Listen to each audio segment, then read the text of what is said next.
فأنا ناصح لإخواني بالصدع بالحق تبيض وجوههم. السكوت في مسألة الحزبية يضرها، فاصدع بما تؤمر وأعرض عن المشركين. سلامي على دماج ورجالها والشيخ يحيى ودار العلم يا سعد بانيها. بسم الله الرحمن الرحيم. الحمد لله الذي أرسل رسوله بالهدى ودين الحق ليظهره على الدين كله وكفى بالله شهيدا. أشهد أن لا إله إلا الله وحده لا شريك له إقرارا به وتوحيدا، وأشهد أن محمدا عبده ورسوله صلى الله عليه وعلى آله وسلم تسليما مزيدا لا نبي بعده. Ikhwani fid din, a'azzani wa a'azzakumullah wa barakallahu fikum. Sebelum kita melanjutkan bacaan berikutnya terhadap kitab Al-Jami' fil Akhlaq wal Adab min Bulughul Maram yang disyarah oleh Asy-Syaikh Shalal Fauzan asbahullah. Hadis yang terakhir kita baca setelahkan lebih dahulu. Tafaddalu.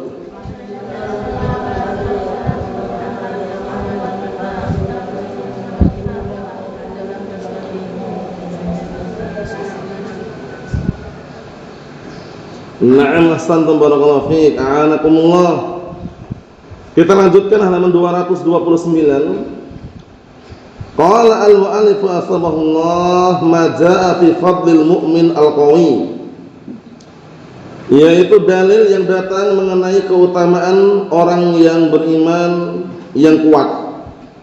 Keutamaan seorang mukmin yang kuat.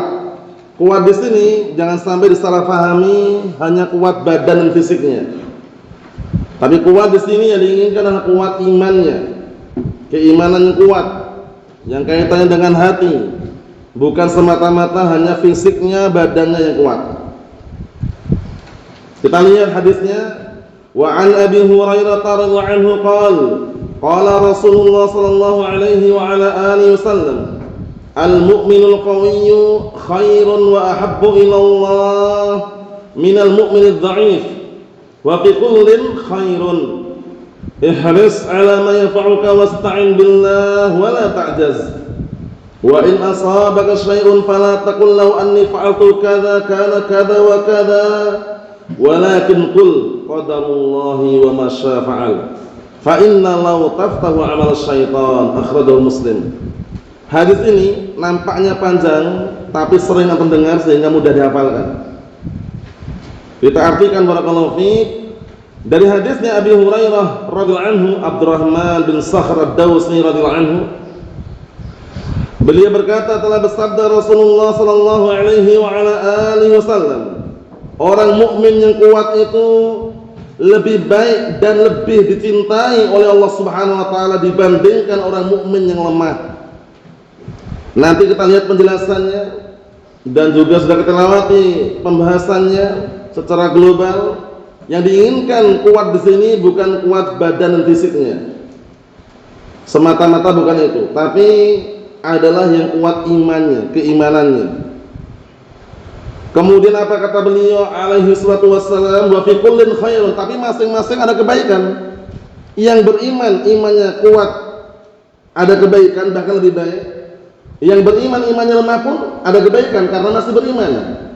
Paham ya? Jadi seorang hamba selama masih ada benih keimanan yang ada pada dirinya, tanda kebaikan. Mafhum? Naam. Kemudian beliau memberikan arahan yang lain, ihris ala ma yanfa'uka wasta'in billah wa la ta'jaz. Ini nasihat yang sangat bagus sekali. Para ulama beristidlal, berdalilkan dengan potongan hadis ini mengenai salah satu cara seseorang untuk mendapatkan ilmu. Kita lihat yang pertama, ihris ala ma yanfa'uka, semangatlah engkau terhadap perkara yang bisa memberikan manfaat kepadamu. Modalnya pertama semangat orang mencari ilmu itu. Kalau orang mencari ilmu malas-malasan, santai-santai, enggak mau semangat, pengennya semua serba enak, tidak mau pahit, yang atau letih yang dia ingin rasakan, yang dia ingin rasakan hanya yang enak, yang lezat, itu tidak bisa. Makanya ada seorang penyair yang mengatakan, bagus sekali pantunnya itu, mungkin anda sering mendengarnya juga. Wa man lam yaduk murrat ta'allumi sa'atan tajarra'a dhulla jahli tula hayatihi wa man fatahu ta'limu waqta syababihi fakabbir alaihi arba'an liwafatihi. Artinya barakallahu fiik, barang siapa yang terluputkan atau barang siapa yang tidak pernah merasakan pahitnya dalam mencari ilmu, maka dia akan diuji dengan apa? Kehinaan, kerendahan, kebodohan seumur hidupnya. Wa man lam yaduk murra ta'allumi sa'atan fajarra'a dhullal jahli tula hayatihi wa man fatahu ta'limu waqta syababihi. Dan barang siapa yang terlewatkan untuk belajar di masa mudanya terlewatkan untuk belajar, enggak digunakan untuk perkara yang bermanfaat, fakabbir alaihi arba'an liwafatihi, maka takbirlah 4 kali untuk orang tersebut karena sudah mati. Maksudnya waktu itu belum tentu terulang kembali, bahkan waktu berlalu. Makanya selama masih ada kesempatan, masih ada barakallahu fi peluang, sempatkan untuk mempelajari ilmu agama ini dengan benar. Manfaatkan waktunya. Lihat ini. Pertama, al-hirs, semangat dalam mencari ilmu. Yang kedua, wasta'in billah, dan minta tolong kepada Allah Ta'ala. Minta pertolongan kepada Allah Subhanahu wa Ta'ala. Karena kita semua ini, sekuat apapun, sehebat apapun, tanpa pertolongan Allah Subhanahu wa Ta'ala tidak bisa apa-apa. Iya kan? Karena kita ini hamba-hamba yang fakir, hamba-hamba yang fuqara, yang memerlukan pertolongan Allah Subhanahu wa Ta'ala. Ya ayuhan nas antumul fuqara'u ilallah wallahu huwal ghaniyyul hamid. Wahai segenap manusia, sesungguhnya kalian itu adalah hamba-hamba Allah yang fakir, memerlukan pertolongan Allah, memerlukan dukungan dan juga kekuatan dari Allah Subhanahu wa Ta'ala. Dan Allah Ta'ala zat yang maha kaya dan maha terpuji. Yang ketiga, wala ta'jaz, dan jangan putus asa. Orang kalau belajar jangan putus asa. Baru belajar setahun 2 tahun putus asa, wah kok nggak bisa-bisa ya, kenapa nggak masuk-masuk pelajarannya? Sabar. Orang belajar itu proses. Kadang ada seseorang yang dikaruniai pemahaman cepat. Setiap kali dengar pelajaran langsung dia nangkap. Setiap kali dia melihat suatu pelajaran langsung dia bisa menghafalnya. Ada juga orang yang memang ditakdirkan dalam kondisi sulit memahami. Jadi manusia beraneka ragam, perlu kesabaran. Ya, yang paling terpenting adabul ajz, tidak mudah putus asa, tidak mudah menyerah, tidak mudah melemah. Paham ya? 3 kunci inilah sebagian para ulama menjadikan dalil potongan hadis tadi itu. Pertama adalah al-hirs, semangat. Yang kedua isti'anah billah, minta pertolongan kepada Allah Subhanahu wa Ta'ala. Yang ketiga adalah adamul ajz, tidak mudah putus asa. Jadi insyaallah dengan 3 kunci ini biidznillah azza wa jal, dia akan mendapatkan apa? Yang namanya manisnya ilmu. Kemudian berikutnya nasihat berkaitan dengan takdir.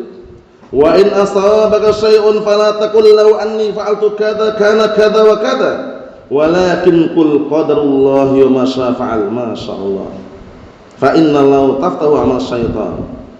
Dan jika ada sesuatu yang menimpa dirimu, maka jangan kamu katakan kalau seandainya aku berbuat demikian niscaya akan demikian dan demikian. Akan tetapi ucapkanlah qadarullahi wa ma syaa fa'al. Ada 2 bacaan di sini.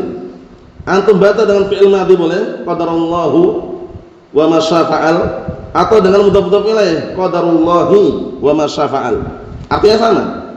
Paham ya? Maka jangan mengatakan kalau seandainya demikian niscaya demikian. Tadi kalau seandainya nggak berangkat kerja, nggak jatuh misalkan, itu salah. Tadi kalau seandainya tidak berangkat kerja, dompetnya nggak hilang, itu nggak boleh.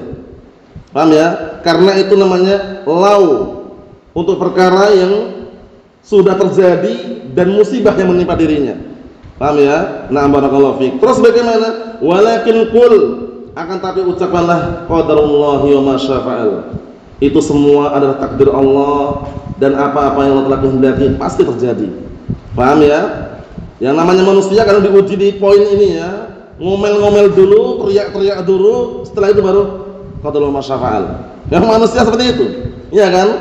Karena jarang sekali orang ridho di awal permulaan ditimpa musibah, ridho jarang sekali.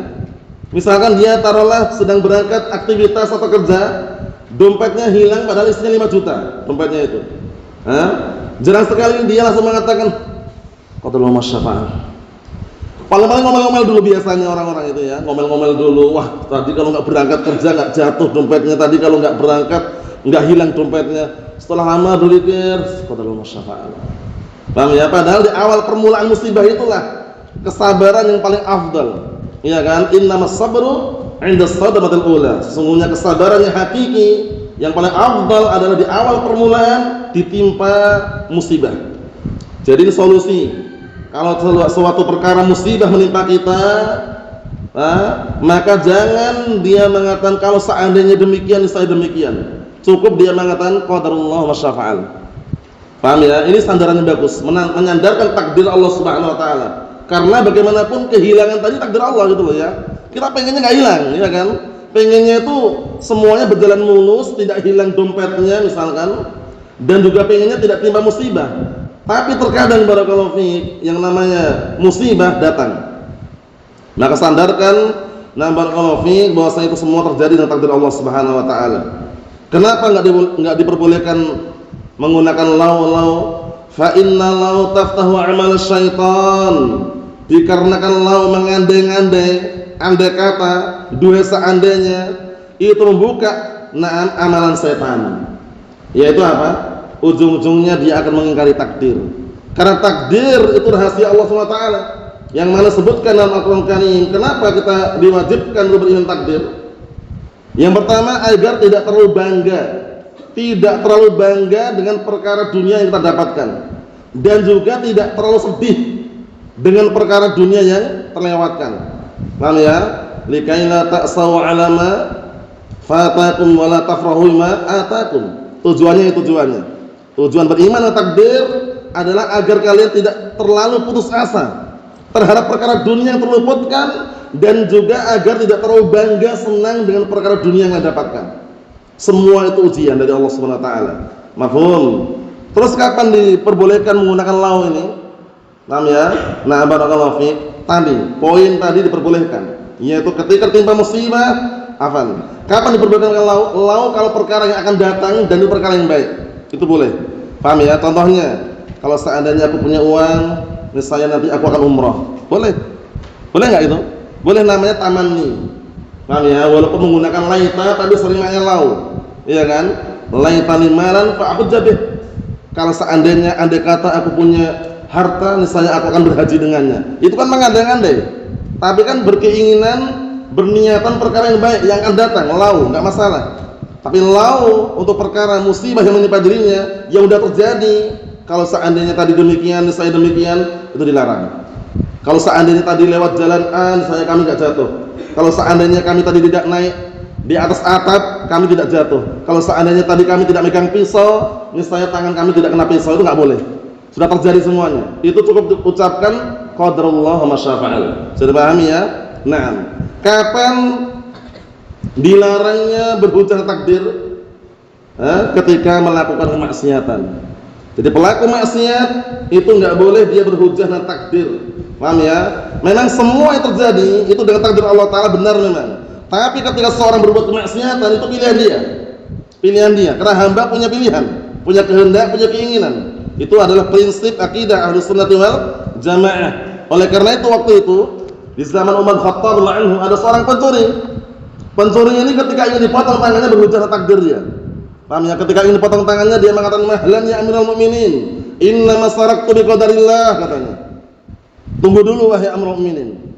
Sesungguhnya aku mencuri ini dengan takdir Allah, katanya. Mencuri kan maksiat, tapi ketika ingin ditegakkan hadd, ingin ditegakkan hukuman dipotong tangannya, dia mengatakan sabar dulu wahai Amirul Mukminin, tunggu dulu. Aku mencuri ini dengan takdir Allah, katanya. Berhujah dengan takdir untuk perbuatan maksiat. Akhirnya Umar Khattab radhiyallahu anhu, beliau juga tidak kalah cerdasnya. Beliau mengatakan, aku pun ingin motong tanganmu dengan takdir Allah juga. Terdiamlah orang tadi. Syahidnya barakallahu fiik, berhujjah dengan takdir dalam perkara maksiat, perkara haram, itu tidak diperkenankan. Judi ini haram Pak, tinggalkan judi. Barakallahu fiik, miras ini minuman keras haram, tinggalkan. Ini takdir Allah ini. Kalau takdirkan kami enggak judi, kalau takdirkan judi, itu haram. Paham ya? Nah, berhujjah dengan takdir hanya dalam perkara musibah yang telah menimpa kita. Qadarullah ma syaa fa'al. Paham ya? Ada perkara maksiat enggak boleh. Fa inna law taftahu amal syaitan, sambungannya tadi, karena sungguh ada kata dua seandainya, dua sekiranya, itu semuanya membuka apa? Amalan setan. Kita jelaskan sedikit. Qala asy-syaikh Shalal Fauzan sabahullah, al-mu'minul qawiyyu, seorang mukmin yang kuat, al-qawiyyu fi imanihi, kuat imannya. Lihat, kuat imannya. Wal qawiyyu fi azimatihi wa niyyatihi, dan orang yang kuat pada keinginannya dan niatannya. Jadi dia punya keinginan, punya ambisi, punya niat yang kuat. Yakunu 'indahu azmun, dia memiliki keinginan kuat. Itu namanya na'am barakallahu fik azmun qawi. Wa yakunu 'indahu quwwatun wa saramatun fil haqq. Dan ada di sisinya itu kekuatan dan apa? Kekokohan di dalam al-haq ini. Wa huwa khairun minal mu'min ad-dha'if. Mana keadaan yang pertama tadi, orang yang kuat imannya, ya, yang kokoh di dalam al-haq tersebut lebih baik daripada orang mukmin yang lemah. Tapi masing-masing ada kebaikan karena masih mukmin, ya kan? Dhaiful azimah, orang yang lemah keinginan kuatnya. Wa dhaiful iradah, orang yang lemah keinginannya. Wa fi kullin khairun, dan masing-masing itu ada kebaikan. Jadi orang yang beriman yang imannya kuat pun ada kebaikannya. Kemudian orang yang beriman yang imannya lemah pun ada kebaikan karena masih beriman, ya kan, masih beriman. Wal mu'minu dha'if kilahuma fihi khairun. Al mu'minu qawiyyu wal mu'minu dha'if kilahuma fihi khairun. Sahih. Orang mukmin yang kuat dan orang mukmin yang lemah, kedua-duanya ada kebaikan. Kedua-duanya apa? Ada kebaikan. Walakinnal khaira 'indal mu'minil qawi aktsar minal khair 'indal mu'min dha'if. Sahih. Akan tetapi kebaikan yang ada pada orang mukmin yang kuat lebih banyak dibandingkan kebaikan yang ada pada orang mukmin yang lemah. Paham ya? Naam. Li'anna al-mu'min al-qawiyya yata'adda naf'uhu. Sahih. Dikarenakan orang mukmin yang kuat itu manfaatnya itu akan apa? Dirasakan untuk dirinya dan orang lain. Manfaatnya itu bisa umum untuk dirinya, untuk orang lain. Paham? Naam. Wa naf'u imanihi ila ghairihi. Naam. Dan juga manfaat imannya untuk orang lain juga, untuk selainnya. Wa ammal mu'min ad-dha'if, ada orang mukmin yang lemah, fa imanuhu qasirun 'alaihi, maka keimanannya itu hanya terbatas kembali kepada dirinya. La yata'adda naf'uhu ila ghairihi, manfaatnya tidak apa? Tidak bisa sampai kepada yang selainnya. Hadza wajhul mufadalah bainal isnain. Inilah sisi perbandingan antara dua keadaan orang tadi itu. Sisi perbandingannya jelas ya. Jadi orang mukmin yang kuat imannya itu manfaatnya untuk dirinya dan bisa untuk orang lain. Sedangkan orang mukmin yang lemah imannya manfaatnya hanya kembali pada dirinya. Mafhum? Naam. Fahuma istawaya bil iman, maka kedua-duanya sama dalam hal iman, masih punya keimanan, masyaallah. Lakin alladhi imanuhu qawiyyun afdal, akan tapi yang imannya kuat itu lebih afdal. Famathalan sebagai contoh, Umar Khattab anhu fi quwwatihi wa saramatihi wa quwwati azimatihi. Umar Khattab anhu, sahabat yang mulia, Umar bin Khattab anhu, dalam hal kekuatan beliau dan kekokohan beliau dan kuatnya keinginan beliau, istafadal muslimun minhu faidatan kabirah. Kaum muslimin mengambil faedah dari beliau dengan faedah yang sangat besar. Bagaimana tidak? Beliau sangat tegas dan beliau sangat kuat dalam memegang agama Islam ini. Dan bahkan setiap kali Rasulullah dihina, dicaci maki, direndahkan oleh seorang, beliau seringkali apa? Seringkali mengucapkan ucapan yang intinya pembelaan. Enggak terima kalau Rasul dihina. Paham ya? Naam, ya Rasulullah, da'ani an adriba 'unuqah. Wahai Rasulullah, biarkan kepenggal leher orang ini. Banyak kisahnya dalam hadis itu ya. Nah, sahabat setan aja takut. Kita lihat nanti. Kata beliau, liquwwati imani, karena kuatnya imannya Umar Khattab anhu. Wa kana idza masya min tariqin yasluk asy-syaitan tariqan akhar. Lihat ini. Dan sungguh dahulu Umar Khattab anhu apabila berjalan dari suatu jalan, setan menempuh jalan yang lain, bayangkan. Makanya waktu itu Rasulullah SAW mengatakan, ya Umar, inna syaitan la yafiru minka. Wahai Umar, sungguh setan itu lari kalau ketemu kamu. Lau salakta fajjan la salaka syaitan fajjan ghairu fajjik. Kalau seandainya kamu berjalan di suatu gang atau jalan, niscaya setan mencari jalan yang lain. Lihat, luar biasa. Nah, kemudian juga kisah yang lainnya, di saat waktu itu Rasulullah SAW berkumpul di sana, ada para wanita sahabiyah, yang mereka di sana ada yang tertawa, ada yang barakallahu fikum santai. Begitu datang Umar bin Khattab radhiyallahu anhu, terdiam mereka semuanya. Jadi beliau punya semacam barakallahu fikum keutamaan tersendiri. La yastami' huwa wa Umar fi tariqin wahid. Setan dan Umar tidak pernah bersatu berkumpul pada satu jalan. Karena wali kuwwati imani radhiyallahu anhu. Dikarenakan kuatnya keimanan beliau radhiyallahu anhu, wa quwwati azimati wa salamati, dan kuatnya keinginan beliau dan juga kekokohan beliau. Jadi antum perhatikan orang-orang yang kadang takut apa? Takut jin, takut setan karena imannya lemah. Karena coba kalau imannya kuat, imannya kokoh, dia enggak takut, dia lewat di tempat gelap pun bismillah. Ya kan? Lewat depan pohon beringin pun enggak ada istilah takut, ada penunggunya katanya. Itu imannya lemah. Katanya udah belajar kitab tauhid, ya kan? Sudah belajar usul salasah katanya. Katanya sudah belajar qawaidul arba, sudah belajar nawaqitul Islam, sudah belajar kitab tauhid, tapi lewat di tempat gelap takut. Takut apa? Takut jin, takut setan, jangan. Semakin kita takut, mereka semakin berani mengganggu kita. Tapi semakin kita kuat, enggak takut, lihat ini. Setan aja lari. Lihat ini. Umar bin Khattab anhu imannya kuat sekali ya, Masya Allah. Setan aja lari. Menunjukkan bahwasanya janganlah takut kegelapan, takut lewat pohon beringin besar, katanya ada batu besar dikeramatkan, katanya lewat takut gemetaran, jangan. Itu semuanya dulu, paham ya? Sekarang jangan ada lagi, paham ya? Jadi udah belajar kitab tauhid, belajar tauhid yang benar, pastikan prakteknya dipraktekkan. Ketika lampu mati ya biasa aja, bismillah. Beda kalau takut dengan binatang buas, takut dengan harimau, dengan ular yang berbisa, yang berbahaya, itu enggak masalah, namanya khauf tabi'i, itu enggak masalah. Paham ya? Tapi kalau takut dengan perkara-perkara yang seperti itu, yang belum nampak, enggak ada wujudnya, hanya kabar-kabar, ada isu aja, atau kadang-kala orang ketakutan, nanti di sini ada apa namanya itu? Ada pocongan misalkan, Allahu musta'an. Ada jin, ada lagi apa itu yang namanya makhluk-makhluk aneh lah menurut mereka itu. Jangan. Innama dzalikumus syaitan yukhawifu awliya'ah fala takhafuhum wa khafuni in kuntum mu'minin. Jangan takut mereka, takut kepada Allah Ta'ala jika kalian benar-benar beriman. Kita ambil dikit lagi. Walidzalika fatahal futuh wa nasyara Islam bi masyariqil ardi wa magharibiha bi fadlillah summa bi quwwatihi wa quwwati azimatihi anhu. Oleh karena itu Allah Ta'ala bukakan kemenangan-kemenangan dan Allah Ta'ala sebarkan agama Islam dari penjuru bumi ini, baratnya dan timurnya, atau timurnya dan baratnya, dengan keutamaan Allah Ta'ala dan kemudian dengan kekuatan Umar bin Khattab anhu dan kekuatan keinginan beliau radhiyallahu anhu. Jadi ini termasuk luar biasa ya. Keutamaan orang yang imannya kuat, yang kokoh, itu dia apa? Setan aja tidak berani mendekat. Oleh karena itu perlunya yang namanya meluruskan tauhid, mempelajari ilmu tauhid sehingga kita pun tidak takut dengan setan, dengan jin atau yang semisalnya, karena kekuatan yang hakiki itu hanya milik Allah Subhanahu wa taala. Adapun hamba kita yang lemah ini pasti perlu pertolongan Allah Subhanahu wa taala. Rasulullah as-salamatu wal afiyah fid dunya wal akhirah walhamdulillahirabbil alamin.